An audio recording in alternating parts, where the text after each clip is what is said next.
और एक दूसरे से प्रतिस्पर्धा चल रही है। संप्रदायवाद इतना हावी हो गया है, क्या कहना महाराज। आचार्य गुरु की शरण में, संप्रदाय की शरण में क्यों गए थे? भगवत प्राप्ति का मार्ग सहज बन सके, सुगम हो सके। हमको क्या करना है, क्या नहीं करना है, कैसे करना है, कैसे नहीं करना है, विधि और निषेध का पालन करने के लिए ही संप्रदाय में प्रवेश किया जाता है।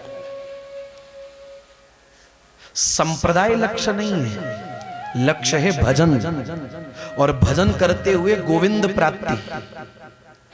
लेकिन आज बड़े कष्ट से यह बात कहनी पड़ रही है कि अपने लोगों के जीवन में न भजन हमारा लक्ष्य रह गया, न भगवत प्राप्ति हमारा लक्ष्य रह गई, संप्रदाय ही एकमात्र हमारा लक्ष्य बन गई है। संप्रदायवाद इतनी हावी हो गई, संप्रदायवाद तो सर चढ़ करके नाच रहा है। हम फलाने हैं, हम ढिमकाने हैं, हम फलानी संप्रदाय के, हम उसको नहीं मानेंगे। वो फलानी संप्रदाय का, वो इसको नहीं मानेगा। हम फलानी संप्रदाय के, हम उस स्थान पे नहीं जाएंगे। वो ढमकानी संप्रदाय का, वो यहां नहीं आएगा। ये क्या है सब नौटंकी, ये नाटकबाजी काहे के लिए भैया? संप्रदायवाद में उलझने के लिए भजन मार्ग में आए थे, साधना मार्ग में आए थे, कि भजन करते हुए भगवत प्राप्ति के लिए इस उपासना के मार्ग में आए हो? हमारा लक्ष्य क्या है? संप्रदाय हमारा लक्ष्य है कि भजन करते हुए भगवत प्राप्ति करना हमारा लक्ष्य है। और जो संप्रदाय भजन में और भगवत प्राप्ति में बाधक बनती है, ऐसी संप्रदायों को दूर से प्रणाम, चाहे वो कोई भी हो। मैं फलाना, मैं ढिमकाना, अरे छोड़ो यार ये बात। संप्रदाय हमारा लक्ष्य नहीं है। संप्रदाय हमारे लिए एक व्यवस्था है जो आचार्य गुरु ने कृपा करके हमको विधि और निषेध का पालन करने के लिए दी है, और तुम उसी को अपने ऊपर हावी किए जा रहे हो। ऐसी बुद्धि कुंठित होती जा रही है। संप्रदायवाद हावी हो गया, भजन छूट गया, भगवत प्राप्ति का लक्ष्य छूट गया, रह गई केवल संप्रदाय। अपने प्रारंभ को ही हमने अपना लक्ष्य मान लिया। मूर्खता पर हंसी आती है। संप्रदाय प्रारंभिक अवस्था है, और प्रारंभ को ही हमने अपना लक्ष्य मान लिया, और वहीं के वहीं रह गए। एक कदम भी आगे नहीं बढ़ पा रहे। अरे छोड़ो। आचार्य गुरु ने कृपा करके उपासना मार्ग दे दिया, पद्धति दे दी, परंपरा दे दी, तिलक छाप मंत्र नाम आदि सब दे दिया। बस अब जो उन्होंने कृपा करके हमको दिया है, वो सब प्राप्त करने का लक्ष्य है भजन बढ़ाना, और भजन करते हुए भगवत प्राप्ति करना। हम वहीं उलझे हुए। माना भैया कि पीएचडी तक पहुंचने के लिए पहले हमको प्राथमिक शिक्षा प्राप्त करनी पड़ेगी। मानते इस बात को? नर्सरी में दाखिला लिए बिना कोई व्यक्ति पीएचडी तक नहीं पहुंच सकता। मान लिया इस बात को, नर्सरी में तुम्हारा दाखिला तो हो गया, पर क्या ये बुद्धिमानी है कि जिंदगी भर तुम उसी में फंसे रहो? नहीं जी, हम नर्सरी से आगे तो जाएंगे नहीं, हम तो यहीं रहेंगे।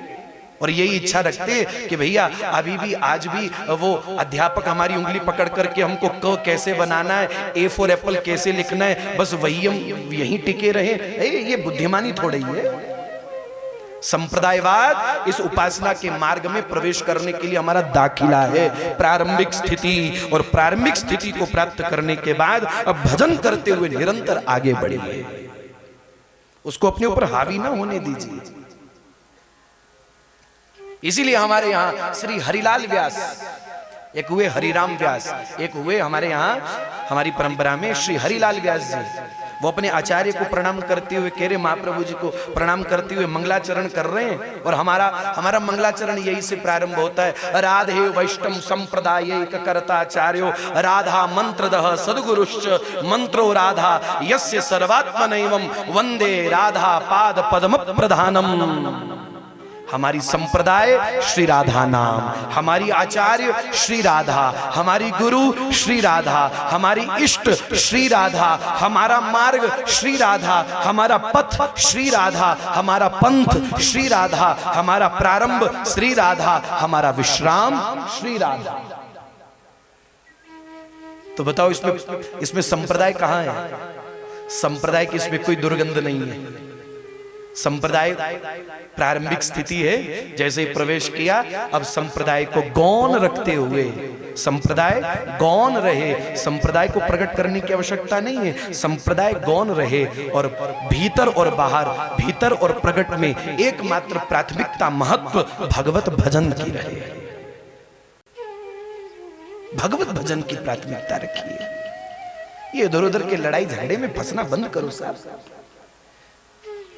हम कहते थे कि विदेशी ताकतें हमारी संस्कृति को बर्बाद कर रही हैं, लेकिन उससे पहले तो हम देखते हैं कि अपने घर में बैठे हुए लोग हैं संप्रदायों के नाम पर न जाने कितनी चोटें पहुंचा रहे, कितना घात पहुंचा रहे।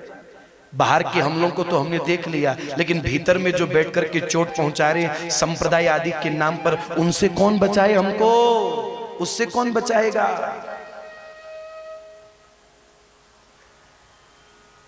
मान होना चाहिए मेरे आचार्य, मेरे गुरु की दी हुई ये उपासना मार्ग है मेरे लिए, इस बात का मान रखो।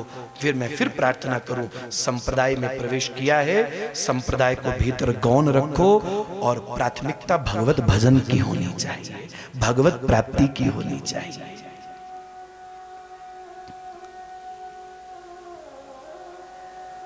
संगीत के घराने, कल भी बोले मैं फलाने घराने का, मैं ढिमकाने घराने का, तो उस्ताद जी बताइएगा कि जिंदगी भर घराने को पकड़ करके बैठेंगे कि संगीत को पकड़ेंगे? क्यों जी? घराने को पकड़ करके बैठोगे कि संगीत को पकड़ोगे? संगीत को पकड़ा जाएगा ना।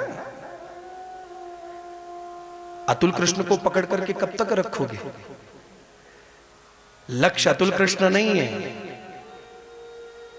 अतुल कृष्ण जो कह रहा है लक्ष्य वो है। ध्यान दीजिएगा इस बात पर। आपका लक्ष्य अतुल कृष्ण नहीं है, अतुल कृष्ण निमित्त बन करके बैठा है, ये दास निमित्त बन करके बैठा है, और ये निमित्त लक्ष्य नहीं होता। निमित्त को लक्ष्य ना बनाइए। हम यही गलती कर बैठते हैं, हम माध्यम को लक्ष्य मान बैठते हैं, हम निमित्त को अपना लक्ष्य मान बैठते हैं, यही गलती होती है हमसे। लक्ष्य ये शरीर नहीं है, यहां से जो कहा जा रहा है उसको श्रवण करके चित्त में धारण करना हमारा लक्ष्य है। लक्ष्य घराना नहीं है, जिस घराने से रहते हुए उन्होंने संगीत लिया है वो संगीत हमारा लक्ष्य है। उसी प्रकार लक्ष्य हमारी संप्रदाय नहीं है, बल्कि उस संप्रदाय में प्रवेश करते हुए जो उपासना मार्ग हमको प्राप्त हुआ है भगवत प्राप्ति के लिए, वो भगवत प्राप्ति हमारा लक्ष्य है।